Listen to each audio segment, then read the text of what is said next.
Oh, hi. I didn't see you there. My name is Leopoldo, and I'm going to talk about what I do with my creativity. Like, for example, I do a lot of projects. I paint it, and it is hard. I got a lot of projects that are really hard, mostly the detail. And whenever I see something that is messed up, I quickly take it off. It does kind of make it look like weird, something dumb like that. And it is worth it for all the hard work and literally too much hot glue burns. And putting it on is easy, but I do cut holes to see through, like inside right here. You can't really see it, but if I ever show this in person, then they will be able to see kind of the lines that I cut, so I can see through. And I have this marshmallow helmet. My neighbor helped me with this, mostly to screw in the hard hat and paint all this, cut this side, and cut the outlines I put in. And I do put in the felt, and inside you even see it. It does spin around, and it was fun.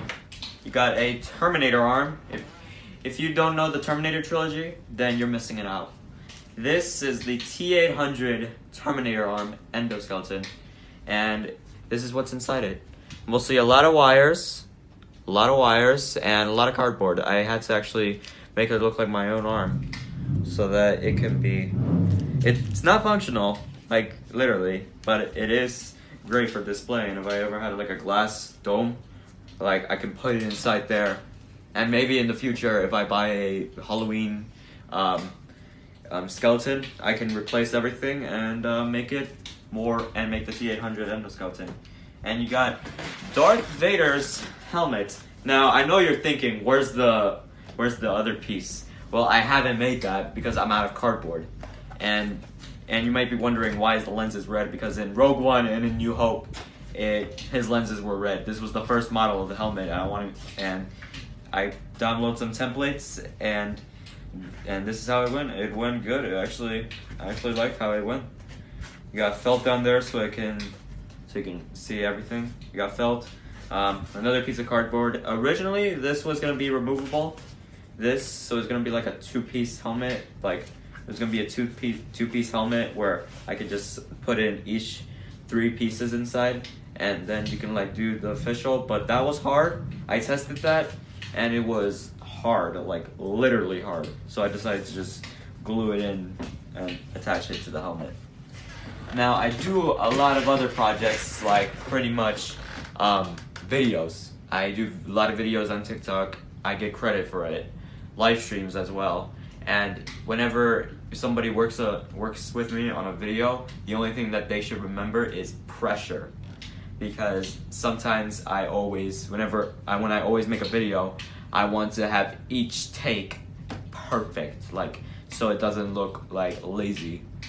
And pretty much though, that's what I do. So whenever I see a scene that maybe people say it's great, just leave it like that, I cut it and do more takes. Kind of like how Stanley Kubrick did with his film, and mostly The Shining, where he does dozens and dozens of takes. And pretty much though, he does a lot of takes. He's a consummated filmmaker, and pretty much though, that's what I do. I do more takes, and just wait to see if it turns out great, and if it doesn't, cut it. But I wanted to make it exactly perfect, so that it can go out good, and so that people won't think that I'm just being lazy that I'm being lazy with everything I do. And pretty much though, if I do plush videos, I have one Sonic plush, but I'm ordering another one. And whenever I do those videos, I pretty much just do more and more takes. Sometimes they are a little slow, sometimes they're a little boring, and sometimes they're a little off. So pretty much though, that's how I do it. And at the end, all the hard work and a lot of takes is worth it. So, and even if I did like a cosplay video, I want to basically, if I ever had to play as a character, whatever you do, like for a film, you gotta, if you play a character that is rage, like pissed and just out of control with chaos, you gotta picture yourself in this. Whenever you're doing that scene, you gotta picture yourself in this trance. Like there's all this smoke and all these bullets and all this hell actually, and then you just go in, bite the bullet, and then you pretty much just spent the next 24 hours for that scene, day in and day out, just shooting a sequence that is hard, like literally, and that's what you should do for a film, or a video you want to record, because there's a lot of people who do method acting. I know a lot of people did that, like Heath Ledger, he did it for the Joker, and they mostly improvise a lot. And pretty much though, that's actually Joaquin Phoenix, not Heath Ledger. Who did this? Alex. Who's Alex? My sister. She painted it in scratch? Yeah. She painted it, and you even got the batarangs. You got the Dark Knight Batarang from the Dark Knight trilogy, or Christian Bale, or Christopher Nolan. The Batman Hush Batarang and the Dark Knight Returns Part 1 and 2 Batarang. And what about this? Titanic. Who made it? Me. From scratch? Yeah. The destroyed Titanic. You got the bow. You got the stern. You got the flag of England, and this is removable. There's a lot of other details that I could have made this 3D, but the inside 3D, but it's kind of hard even with this kind of small piece. So that's how I do it. It is attachable, and that's how it goes. And pretty much though, if you ever wanted to work on a film, if you want to use method acting, you might improvise too much, and that's fine, but just remember, stay with the script, and like try to, if you want to be like that character for the rest of the shooting day, like you don't want to let it go, because if you let it go, you will never get it back. Then you can make the character, and if you don't, you can make the character more authentic. And can I ask you some questions? Sure. What is the most thing that you like of your grandma Letty? Her photography, and pretty much her editing. What is one thing that you wish to learn from her? Photoshop, and editing. Like on TikTok, editing is easy for me, but I want to learn how to do editing for other videos on YouTube. That's pretty much what I want to do. Okay.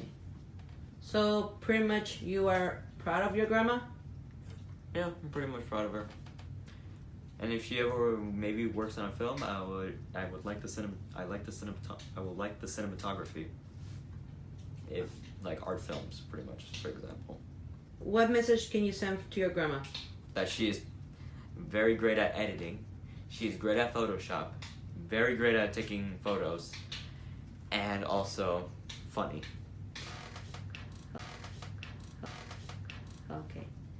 Okay, thank you so much for that. Bueno amigos, no me resta más que agradecerles por estar viendo mi entrevista con mi nieto.